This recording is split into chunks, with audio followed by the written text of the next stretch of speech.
Okay, ಇವತ್ತಿನ ಜುಗಲ್ಬಂದಿ ನಾಳೆಯೂ ನಿಮ್ಮದೇ. ಹಂಸಲೇಖ ಹೇಳ್ತಾ ಇದ್ರು ಬ್ರೇಕ್ ಟೈಮಲ್ಲಿ, ನಾಳೆ ಎಲ್ಲ ನಾಡಿದ್ದು ಕೂಡ ನಿಮ್ಮದೇ ಅಂತ. ಖಂಡಿತವಾಗಲೂ ಅಂತ ಅವಕಾಶಗಳಿದೆ. ಈಗ ನಮ್ಮ ಹಂಸಲೇಖ ದೇಸಿ ಕಾಲೇಜಿನ ಮತ್ತೋರ್ವ ವಿದ್ಯಾರ್ಥಿನಿ ಉಷಾ ನಮ್ಮ ಜೊತೆ ಇದ್ದಾರೆ. ಅವರು ಏನು ಹೇಳಕ್ಕೆ ಬಯಸ್ತೀರಿ ಈ ಒಂದು ಸಂದರ್ಭದಲ್ಲಿ? ನಾನು ಏನು ಹೇಳ್ತೀನಿ ಅಂದರೆ, ಯಾವುದೇ ಸ್ಟೂಡೆಂಟ್ಸ್ ಆಗಲಿ, ಎಲ್ಲೇ ಇರಲಿ, ಅವ್ರಿಗೇನು ಪ್ಯಾಷನ್ ಇರುತ್ತೆ ಅದನ್ನು ಮಾಡಬೇಕು. ಎಷ್ಟೋ ಜನ ಆರ್ಟ್ಸ್ ಇಷ್ಟ ಇರುತ್ತೆ, ಈ ಥರ ಮ್ಯೂಸಿಕ್ ಏನು ಮಾಡ್ಬೇಕನ್ನೋದು ಇಷ್ಟ ಇರುತ್ತೆ, ಬಟ್ ಆದರೂ ಮನೆಯವ್ರ ಫೋರ್ಸಿಂದ ಬೇರೆ ಕಡೆ ನೀವು ಹೆಂಗೆ ಸೇರಿದ್ದು ಇಲ್ಲಿಗೆ? ನನ್ನ ಕಸಿನ್ ನನಗೆ ಹೇಳಿದ್ಲು ಈ ಥರ ಇದೆ ಅಂತ. ನನಗೆ ಇಂಟ್ರೆಸ್ಟ್ ಇತ್ತು ಮುಂಚೆಯಿಂದನೂ ಮ್ಯೂಸಿಕಲ್ಲಿ ಏನಾದ್ರು ಮಾಡಬೇಕು ಅಂತ. ಅವಾಗ ನನ್ನ ಕಸಿನ್ ಹೇಳಿದಾಗ ನನಗೆ ಗೊತ್ತಾಯಿತು ಈ ಥರ ಒಂದಿದೆ. ಅದು ಸರ್ ಅಂದರೆ ನಮಗೆಲ್ಲ ಮುಂಚೆಯಿಂದನೂ ತುಂಬ ಇಷ್ಟ ಇತ್ತು. ನಮ್ಮ ಮನೇಲೂ ತುಂಬ ಸಪೋರ್ಟ್ ಮಾಡ್ತಾರೆ. ನಾನು ಏನು ಮಾಡ್ಬೇಕಂತೀನಿ ಅದು ಅವ್ರಿಗೆ ಇಷ್ಟ ಇದೆ. ನೀವು ತುಂಬ ಚೆನ್ನಾಗಿ ಹಾಡ್ತೀರಂತೆ, ಹೌದಾ?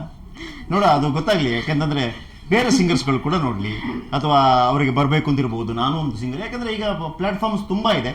ನಮ್ಮ ಕರ್ನಾಟಕದ ಬೆಂಗಳೂರಿನವರು ಅಥವಾ ಪಕ್ಕದ ಊರಿನವರು, ಇಡೀ ಕರ್ನಾಟಕದ ಜನರು ಬರೋದಿದ್ರೆ, ಅಥವಾ ಅವರಿಗೆ ಒಂದು ಒಳ್ಳೆ ಸ್ವರ ಇದ್ರೆ ಖಂಡಿತವಾಗ್ಲೂ ದೇಸಿ ಕಾಲೇಜಿಗೆ ಸೇರ್ಬೇಕು ಅಂತ ಅವ್ರಿಗೆ ಅನಿಸ್ಬೋದು. ಒಂದು ಹಾಡು ಹೇಳಿ. ಶೋರ್. ನಾನು ಕಾಲೇಜ್ ಸೇರಕ್ಕೆ ಮುಂಚೆಗಿಂತಲೂ ಇವಾಗ ಇಂಪ್ರೂವ್ ಆಗಿದ್ದೀನಿ ಅಂತ ಹೇಳ್ತೀನಿ. ಸರಿಂದ ಸರ್ದೇ ಅವ್ರ ಕಂಪೋಸಿಷನ್ ಒಂದು ಸಾಂಗ್. ತಡವಲ್ಲ ಹೊರಳೋದು, ತಡವಲ್ಲ ತಡವಲ್ಲ ತಡವಲ್ಲ ತಡವಲ್ಲ, ಮಧ್ಯಾಹ್ನದ ಹೊತ್ತು ಮಧ್ಯಾಹ್ನದ ಹೊತ್ತು ಮಧ್ಯಾಹ್ನದ ಹೊತ್ತು ಮಧ್ಯಾಹ್ನದ ಹೊತ್ತು ಹೊರಳೋದು ಹೊರಳೋದು, ತಡವಲ್ಲ ತಡವಲ್ಲ, ಬಂಗಾರ ಬಳೆ ತೊಟ್ಟು ಬೈಬ್ಯಾಡ ಬಡವರನ,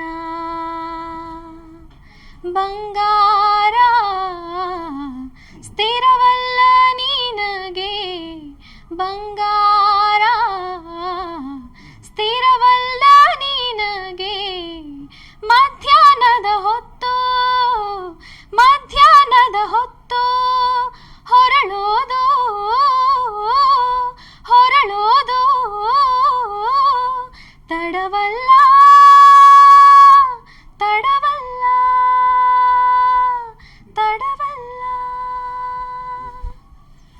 beautiful Usha, thank you very much. ನಮ್ಮೆಲ್ಲ ವೀಕ್ಷಕರಿಗೆ ಕೂಡ ಈ ಒಂದು ಹಾಡು ಕೇಳಿಸಿದ್ದಕ್ಕೆ. ಹಾಗಿದ್ರೆ ನಿಮ್ಮ ಕಾಲೇಜಿನಲ್ಲಿ ಈ ಹೇಗಿರುತ್ತೆ?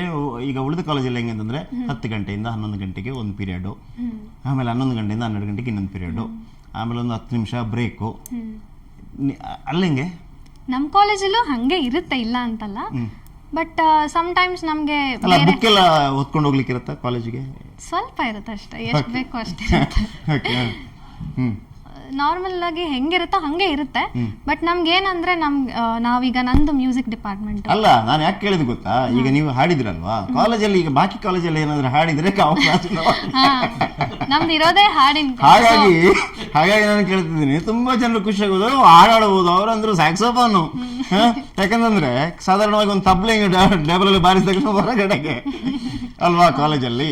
Right notes, she can read notes, she can play, ಅದೆಲ್ಲ ಜೊತೆಲೇ ಕಲ್ತಿದ್ದಾಳೆ. ಸೊ ಹಾಗಾಗಿ ಬಾಕಿ ಸ್ಟೂಡೆಂಟ್ಗಳಿಗೂ ನಿಮ್ಗಿರೋ ವ್ಯತ್ಯಾಸ ನನಗೇನು ಅನಿಸ್ತದೆ ಅಂತಂದ್ರೆ, ಪ್ರತಿಯೊಂದು ಕ್ಲಾಸ್ ಕೂಡ, ಯಾಕಂದ್ರೆ ನಿಮ್ಗೆ ಬಂಕ್ ಮಾಡ್ಬೇಕು ಅಂತ ಅನಿಸ್ಲಿಕ್ಕಿಲ್ಲ ಬಹುಶಃ. ಯಾಕಂದ್ರೆ ಎಲ್ಲವೂ ಕೂಡ ನಿಮ್ಗೆ ಇಷ್ಟವಾಗಿರುವಂತದ್ದೇ. ನಾವು ಬಂಕ್ ಮಾಡಿ ಹೋಗೋದೆಲ್ಲಿಗೆ ಹೋಗೋದಿದ್ರೆ ಫಿಲ್ಮ್ ನೋಡ್ಲಿಕ್ಕೆ ಹೋಗ್ತೀವಿ, ಅಥವಾ ಯಾವ್ದಾದ್ರು ಆರ್ಕೆಸ್ಟ್ರಾ ಇರುತ್ತೆ ಹಾಡಾಡ್ಲಿಕ್ಕೆ, ಇದು ಇಲ್ಲೇ ನಡೆಯುತ್ತಲ್ಲ. Okay, thank you. ಇನ್ನು ಕೂಡ ನಾವು ಮಾತಾಡ್ಲಿಕ್ಕಿದೆ ಬಹಳ. ನೆಕ್ಸ್ಟ್ ಒಂದು ಬ್ರೇಕ್ ನಂತರ ಒಂದು ಅಂತಿಮ ಘಟ್ಟಕ್ಕೆ ಬರ್ತೀವಿ. ಕೆಲವು ಇಂಪಾರ್ಟೆಂಟ್ ಮಾಹಿತಿಗಳನ್ನು ನಿಮಗೆ ಕೊಡಲಿಕ್ಕಿದ್ದಾರೆ. ಶ್ರೀನಾಗೇಶ್ ಕೊಡ್ತಾರೆ, ಹಾಗೆಯೇ ಭಟ್ ಅವರು ಕೂಡ ಕೊಡ್ತಾರೆ, ಹಂಸಲೇಖ ಅವರು ಕೂಡ ಕೊಡ್ತಾರೆ. ಕಾಯ್ತಾ ಇರಿ, ಒಂದು ಬ್ರೇಕ್ ನಂತರ ಮತ್ತೆ ಬರ್ತೀವಿ. ಗುಡ್.